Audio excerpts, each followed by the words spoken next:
This film really do it is the Jo show, but they put Jo and Amy in such a contrast between each other that it felt she was constantly trying to pit Jo and Amy against each other. I felt like Gerwig was trying to put some sort of commentary on it, and then she was like, oh, Meg and Beth are just air. They're kind of push on the story to push Jo and Amy's stories along. It didn't feel very genuine, and I felt like we really did lose a lot with them as much as the actresses did try, and I liked Eliza Scanlon to play Beth. I have seen her in another movie, and I like her a lot. I think she did her best with Beth, but I hate to say, I didn't feel too much when she passed. It is one thing to be clever with your parlors or your visual quests. In the 1994, we see Jo wearing red dresses, and we see Beth wearing that later, and we see Meg wearing a blue dress, and later on we see Amy wearing it, but I sort of knew it was going to come because you had already set up the same scene when Beth is out. Jo wakes up and she goes to the kitchen and sees Marmee with Beth, and the second time wakes up alone and goes to the kitchen and sees Marmee alone. 2019, it didn't have the same impact. There could have been, and again, I think it is such a shame because one, we don't dive into either one of those sisters' emotional storylines exactly compared to Jo and Amy, and that is supposed to be one of the most heart-wrenching moments in the book, and we lose that. It felt like Gerwig had, in a way, favorites, but then also torturing those favorites. You just want them to suffer because, I don't know, that is what makes great art. I do feel like their characters were pushed aside. Somebody said that the guy that plays John, James Norton, I like. He is a British actor. He has been in quite a few things. He was in the most recent War and Peace with Lily James. Hello, friends. It is Niina from the Little Woman podcast. Just to let you all know that the Little Woman podcast episode transcripts are now available as books. You can find them as paperbacks and ebooks. They are wonderful reading for all the fans of Louisa May Alcott. You can find all the links from the description. And now, back to the show. I have seen a lot of people and his fans who were very excited to go to see the movie, and then he was barely in it, and when he was there wasn't much that he said. I agree. I think he's a great actor, but it is like with Laurie or with Fredrik. Gerwig doesn't do anything with the male characters. They are tossed aside. You are supposed to see these couples working on equal grounds with one another. They did not feel very equal partnerships in the way they are supposed to.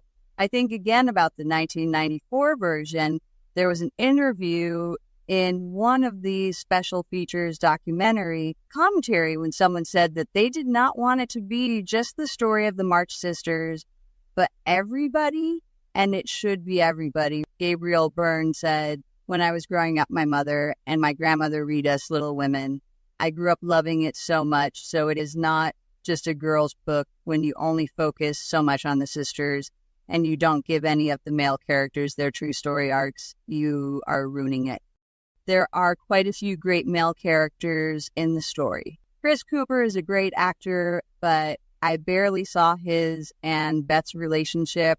I feel like Gerwig tried to torture who she feels are her favorite characters. She tortures Jo, who she says is her favorite character, to the one who she says she identifies with, but then makes Amy a hero. It has a feeling that she is not a big fan of Amy. I am so bewildered by her thought process.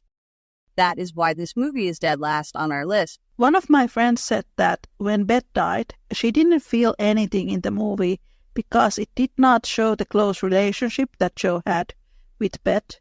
When I watched the movie, I thought that Beth's death was only used as a vehicle for Jo to write the novel. Then in reality, we know that Louisa May Alcott's sister, Lizzie, died when she was in her 20s. It was not in any way start of Jo's writing career.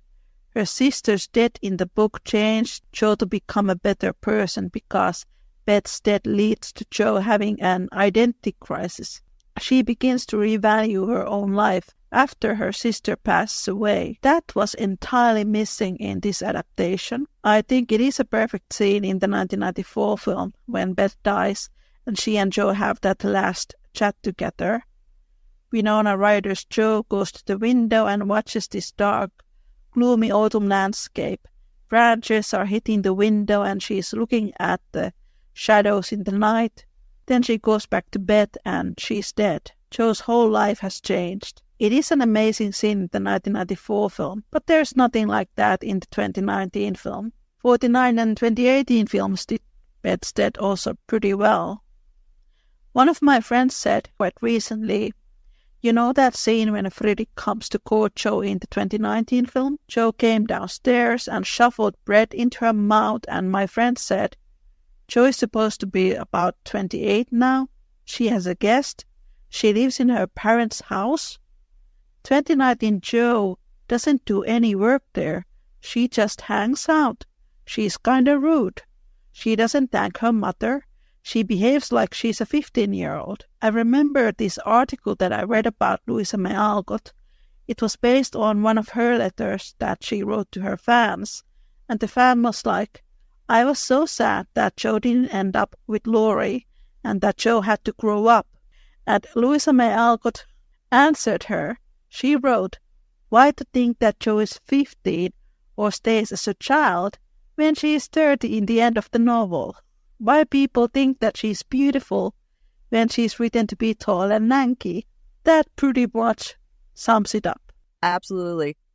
I hope that one day we will get another adaptation that will wash out the bad taste in our mouth. I will wait for that one. That was the last ranking chat between I.